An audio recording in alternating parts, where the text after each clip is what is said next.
প্লেনে 500টাই ছিল, সেখান থেকে একটাই নিচে পড়ে গেল, তাহলে কটা এগ থাকলো? সোজা তো কটা? 499টা। আচ্ছা, একটা হাতিকে ফ্রিজের মধ্যে ঢোকাবে কি করে?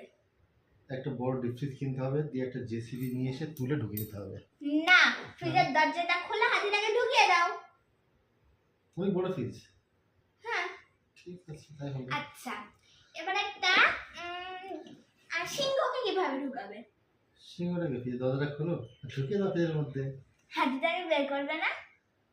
ও, ফ্রিজের হাতিটা আছে তো, হ্যাঁ, হাতিটাকে বের করে ঢুকিয়ে দিলাম। আচ্ছা,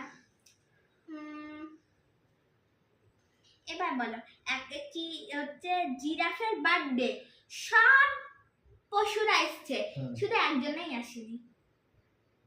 জিরাফের বার্থডে, জিরাফটা ছেলে না মেয়ে? জিরাফটা মেয়ে।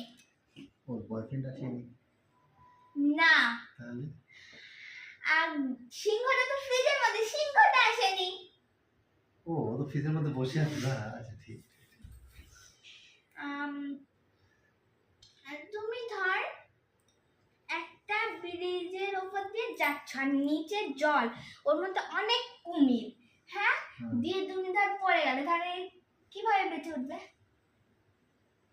বেরিপুর রাজার নিচে জল, অনেক কুমির। কুমিরটা কি তোমাকে খেয়ে নেবে? কেন খাবে না? আমাদের চাকু থাকবে।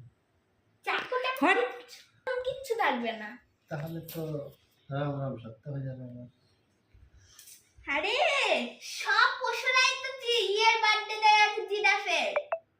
ও, কুমির নেই? না।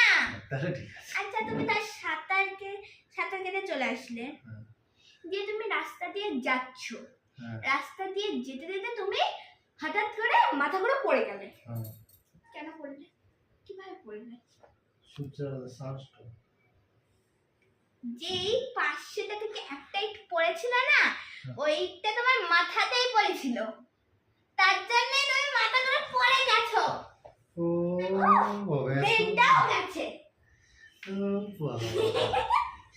জানি ফ্যান চালা।